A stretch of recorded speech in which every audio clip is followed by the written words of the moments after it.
Well, folks, we're back. It's time for another terrible episode of Ben After Dark.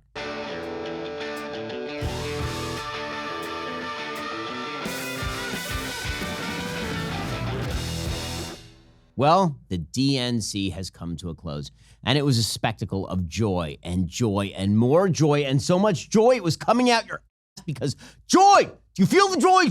Do you? Do you feel the joy? Have you been shot? Don't pay attention to the VP behind the curtain. You know, the lady who's actually presided over an open border and the burning of the Middle East and 40-year inflation and the complete destruction of the social fabric. The one who blew away not one but two bosses to reach the top. No, guys, get your mind out of the gutter. She took out the San Francisco DA she once worked for and also Joe Biden, who she threw off a cliff. But the DNC was all joy and more joy. No Beyonce, but lots of pink, not so much James Taylor, lots of Obamas, and not much Joe Biden. I hope you're hungry for nothing. Feel it, you sick motherfucker. Feel it now. Well, perhaps we ought to begin from the beginning. Except with Kamala. With her, we begin from the middle. And that's also where we end. Because if we begin from the beginning, we realize she grew up in Berkeley and Montreal and had 2 PhDs for parents.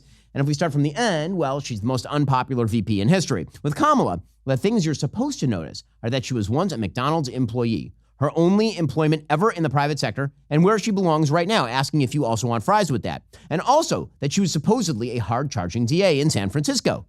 She wasn't. Then she became a presidential nominee by magic. Her? Anyway, let's go back to night one. Night one, Night of the Living Dead. So night one was awkward, mainly because it featured a dead person trotted out to say words from his face hole, and then to be shipped in ice to the West Coast. All the Democrats were obligated by law to say that the crazy corpse voluntarily gave up power like George Washington, which was awkward because they hadn't even wiped the blood off their shirts yet from stabbing him directly in the back. But Joe did in fact wobble out there and speak. By speak, I mean yell.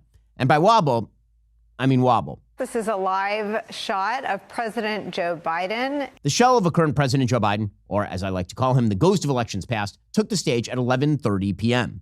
This was a deliberate choice. After pushing him out of the nomination, they also pushed him out of primetime. He spoke for 48 long minutes about how great he is, right in front of the same people who helped carry his dead body to the trunk. Nancy Pelosi was spotted mouthing, "We love you, Joe," with the same enthusiasm she usually musters for Catholic social positions. I know everyone thought the audience was chanting, "Thank you, Joe." What they were really chanting was, "Shank you, Joe." I thought the cutaway shot of Pelosi sharpening a toothbrush was a bit much, but I don't make those decisions. Well, once he was finally done talking, or his diaper was full, whichever came first, they walked Pop to the car. They flew him off to LA, where he can disappear until Christmas, when they'll visit and eat the Werther's Originals he keeps in his pocket. It's all just a reminder that Kamala Harris could win the most important position in the world, the same way Milli Vanilli won a Grammy. Girl, you know it's true. But the true highlight of night one wasn't the zombie president. It was the inestimably stupid AOC. She showed up and decided to go full 1990s MTV Music Video Awards. She was rocking and rolling and dropping her G's like they were hot. Was she stumping for Kamala or excitedly promoting a new song by Sugar Ray? Nobody knows. Anyway, AOC got a big round of applause from the audience, mainly because the Democratic Party says the first person who stops clapping gets shot with an anti-aircraft gun. Then she waxed poetic about the Harris-Walz ticket, despite the fact she was on Instagram Live, her true venue, just last month, saying Kamala was nowhere near the party's best choice and they should just stick with Joe Biden. If you think that there is consensus among the people who want Joe Biden to leave, that they will support Kamala, Vice President Harris, you would be mistaken.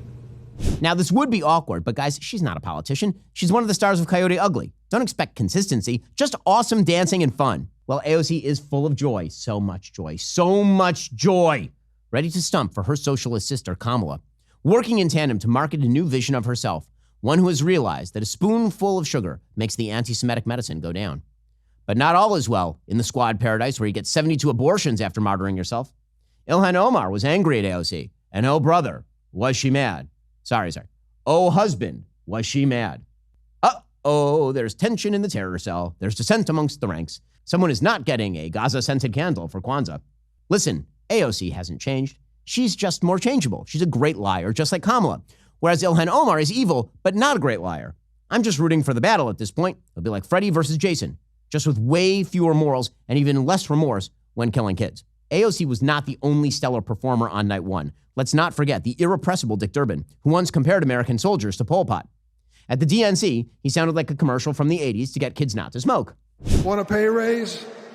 Too bad. The boss just gave himself one, so there's nothing left for you. The only voice my grandson's ever heard is this one.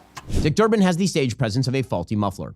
Occasionally, they made sure to cut to Tim Walz, who, if he had his druthers, would be out in the audience casually building a workbench or wearing a flannel and a Bass Pro Shops trucker hat. Or actually, he'd be in China talking about the glories of sharing and how socialism is neighborliness. Or maybe he'd be down at the gender clinic helping to trans the kids.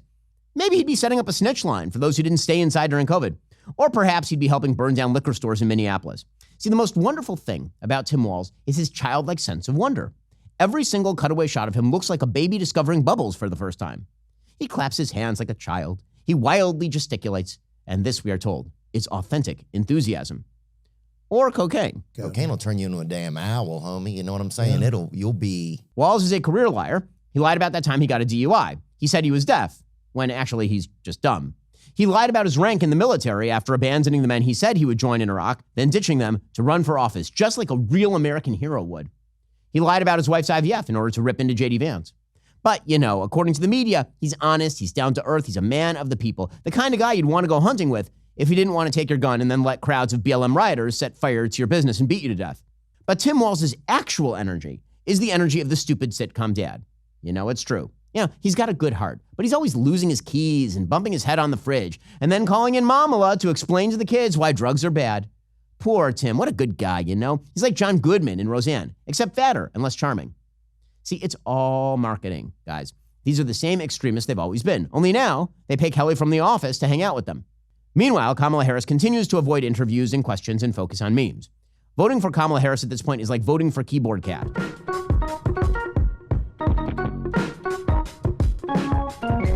While Kamala is stealing Donald Trump's actual policies, that's enough to make you insane. Another thing that makes you insane is when you're just not feeling healthy, when you're feeling under the weather. The best way to avoid that is balance of nature. Listen, I've got a busy schedule. I'm flying all around the country for work. I'm constantly on the go. It's an election year. That means I have to keep my health at its very best, which means I exercise, I try to get enough sleep, I eat well. Balance of nature fits right into my day-to-day. Imagine trying to eat 31 different fruits and veggies every day. Sounds miserable and time-consuming. Well, with balance of nature fruits and veggies, there's never been a more convenient dietary supplement to ensure you get a wide variety of fruits and veggies daily. Balance of Nature takes fruits and veggies, they freeze-dry them, they turn them into a powder, they put them into a capsule. You take your fruit and veggie capsules every day, then your body knows what to do with them. It's kosher, so I can put it right in the protein smoothie, which is how I'm just continuing to maintain my absolutely ripped physique. Go to balanceofnature.com, use promo code Shapiro for 35% off your first order as a preferred customer, plus get a free bottle of fiber and spice. That's balanceofnature.com, promo code Shapiro. Again, balanceofnature.com, promo code Shapiro for 35% off your first order as a preferred customer, plus get a free bottle of fiber and spice.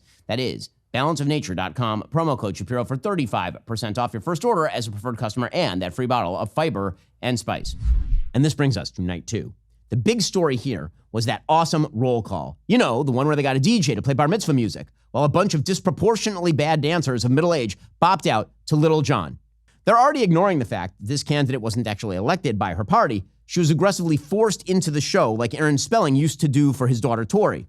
Now they've just turned the whole process into the world's worst rave. Georgia, how do you cast your vote? Yeah! We've got a DJ. We've got Little John, who once sang a song involving turning down. We've got little to no conviction or morals. I'm surprised they didn't go get David Guetta. You remember, the DJ who solved racism? This record is in honor of George Floyd. I have a dream. This is what happens when you have no substance, no identity. It's the political equivalent to adding a racing spoiler to the back of your 1990 Chevy Beretta. When they were done with the hour-long descent into bad pop culture references from 2007, they trotted out a bad political reference from 1917. Bernie Sanders, one of the progenitors of the Russian Revolution. Grandpa Trotsky showed up to explain that lake houses are good for the leaders of the proletariat. Breadlines are good for the proletariat. With the tone of an angry man at Katz Deli asking why his pastrami sandwich is cold, but also if that angry old man hated Israel and loved Hamas, he rattled on for a whopping 12 minutes about Project 2025, ceasefires, and condemning anyone who actually worked hard for money. Bernie Sanders, you see, is a man of the people. If we're talking about people who want to live off your salary while they sleep in tents on the local college campus screaming about how much they enjoy terrorism. He's a man of the people. If those people want to complain about generational wealth, but do absolutely nothing to help themselves or anyone they love, except follow the lives of Love Island contestants on TikTok. If those are our country's people, I cannot blame Bernie for loving Russia so much. Then it was Jewish time at the DNC. That meant trotting out two absolute sellouts, Chuck Schumer and Doug Emhoff, to tell us what Judaism is. And what is Judaism? Well, for Chuck Schumer, it's covering for Barack Obama's Iran deal and Joe Biden's arms embargo. And for Doug Emhoff, it's your non-Jewish wife taking you to church for Easter and cooking you brisket, while your pro-Hamas daughter donates to the UNRWA. That's Judaism, Democrat style. Kamala has connected me more deeply to my faith, even though it's not the same as hers. She comes to synagogue with me for high holiday services, and I go to church with her for Easter. I get to enjoy her mom's chili relleno recipe every Christmas, and she makes a mean brisket for Passover. These people talking about Jewishness, it's about as authentic as Tim Walz's enthusiasm. But at least Tim Walz's fake enthusiasm is somewhat endearing. I do kind of wish that the Democrats would let the mask completely fall and let Ilhan Omar up there to say what she really thinks about the Jews. She can put Josh Shapiro in a cage behind her. Given his behavior since being denied the VP nomination, he might like that. Then the god and goddess themselves, Barack and Michelle Obama, descended from on high. They each spoke about the advantages of affirmative action and the disadvantages of inheritance, fresh from their $100 million net worth, 3 homes, $700,000 speaking engagements, and dinners with George Clooney. By the way, they're on a mega yacht in that picture. It's like a scene out of Ocean's 11, except instead of stealing from a casino, they plan on emptying Elon Musk's advertising bankroll. Remember, Malia took a gap year before Harvard and then wrote and directed a short film for Sundance, just like every recent graduate entering the workforce in 2024, right? Inherited wealth is bad. It's really bad, guys. For you. Call an ambulance! Call an ambulance! But not for me. I don't even know what Sasha's doing after she graduated from USC, one of the most expensive colleges in the country. This family has spawned the exact Nepo babies and generational wealth they now pretend to shun to seem down to earth. You can't be the average American family with a first look TV deal. And then there was night 3. Pay no attention to the man behind the curtain because we've got celebrities. Who cares that Bidenomics is failing miserably and Kamala plans to make it even worse? We've got Kenan Thompson from Good Burger, also from All That. And then there was John Legend, who is married to Chrissy Teigen, right? And the only man I give a pass to for not being able to see through this bullshit, Stevie Wonder. But above all else, the Democrats called upon the mega celeb, the Godzilla of elitists, flown in from her own private Hawaiian island to tell us what the common man needs. It's Oprah Winfrey. Oprah Winfrey, who could not tell you the price of a carton of milk if Gayle King's life depended on it. Her perspective on the economy is about as useful as Jennifer Lopez's perspective on a marriage license. The best part of her speech was when she told everybody to look under their seats and then started screaming, "You get an abortion, and you get an abortion, and everybody gets an abortion." No, really, abortions were available in the parking lot of the DNC. That's literally the only thing I'm not joking about. That's true. Speaking of uselessness, Amanda Gorman returned to recite poetry with the lyrical depth and complexity of Barney Rubble rapping about breakfast cereal. Fruity, fruity pebbles, here I come. I'll teach you to dance if you give me some. He really loves my pebbles. I'm not saying she's bad at poetry. I'm saying she's horrible at poetry. She is to poetry as the Acolyte is to Star Wars. She sounds as if T.S. Eliot got kicked in the head by a race-baiting horse. Listen, I know we are all supposed to be embarrassed by Kid Rock's performance at the RNC, but how is this any better? We gather at this hallowed place because we believe in the American dream. We face a race that tests if this country we cherish shall perish from the earth, and if our earth shall perish from this country. Yeah. Honestly, a ba wit to ba would have been better. Bill Clinton also spoke, probably because Harvey Weinstein was unavailable. He's really old. His prostate has given out. It's sad. He has nothing to live for. Hillary Clinton spoke, probably because Huma Abedin got a Friends Fly free pass. And then there was Tim Walz. He continues to be the ticket's wolf in creep's clothing. The most extreme leftist man in the building, now sold to you as Tim the Toolman Taylor. Ignore that he sat back and let BLM burn his city down as a form of virtue signaling, or that he wants your children to have access to hormone pills like the fruit snacks. He's America's football coach now. It's the fourth quarter. field goal, but we're on offense and we've got the ball. We're driving down the field. And boy, do we have the right team. Wow. Spoken like a true volunteer assistant football coach. He is to football what John Stamos is to the Beach Boys. If I was one of his players, I'd have taken the ball and run into traffic just to get him to stop all of this. If you're struggling with back taxes or unfiled returns, they're coming after you. Handling this alone can be a huge mistake and cost you thousands of dollars. In these challenging times, your best offense is with Tax Network USA. With over 14 years of experience, the experts at Tax Network USA have saved clients millions in back taxes. Regardless the size of your tax issue, their expertise will work to your advantage. Tax Network USA offers 3 key services: protection, compliance, and settlement. Upon signing up, Tax Network USA will immediately contact the IRS to secure a protection order, ensuring that aggressive collection activities like garnishments, levies, or property seizures are halted. If you haven't filed in a while, if you need amended returns, or if you're just missing records, Tax Network USA's expert tax preparers will update all your filings to eliminate the risk of IRS enforcement. Then they'll create a settlement strategy to reduce or eliminate your tax debt. The IRS is the largest collection agency on planet Earth. Now that tax season is over, collection season has begun. Tax Network USA can even help with state tax issues. For a complimentary consultation, call today at 1-800-958-1000 or visit their website at tnusa.com/Shapiro. That's 1-800-958-1000 or visit tnusa.com/Shapiro today. Don't let the IRS take advantage of you. Get the help you need with Tax Network USA. And then finally, it was night 4. It packed the 1-2 punch of the Chicks and Pink. They used to be called the Dixie Chicks. That got awkward because of the Dixies, so they went with the Chicks, which is still better than the actual Democratic Party base, which isn't the Dixie Chicks, it's the Chicks with dicks. Then they trotted out Pink, who I seem to remember from that time she sang a song in 2003. See, this is what happens when you have no policy. You turn your convention into Michael Rubin's White Party. Kerry Washington, check. D.L. Hewley, check. Daniel Radcliffe, wait. Sorry, that's Ella Emhoff. The internet was ablaze with rumors of a big surprise finale. Would it be Beyonce? Would it be Taylor Swift? George W? Ruth Bader Ginsburg? Nope, it was Al Sharpton. Well, in November, we're going to show him when blacks do their job. This is like if you bought a ticket to see Taylor Swift and instead they swapped in 107-year-old James Taylor, who, by the way, was actually scheduled to sing at the DNC. It's too bad. Could have done the Frozen Man while Biden was out there. But that wasn't enough of a letdown, not when Kamala Harris is your candidate. She finally took to the stage, mostly because reporters can't ask her questions while she's up there. And she ended the convention with energy that can only be described as homeless lady yelling at bird. It was more of the same, vibes over substance, no policy positions. Her policy positions are missing, just like Ellen Page. But I'm happy. You're happy. Are you happy? Be happy. Be happy.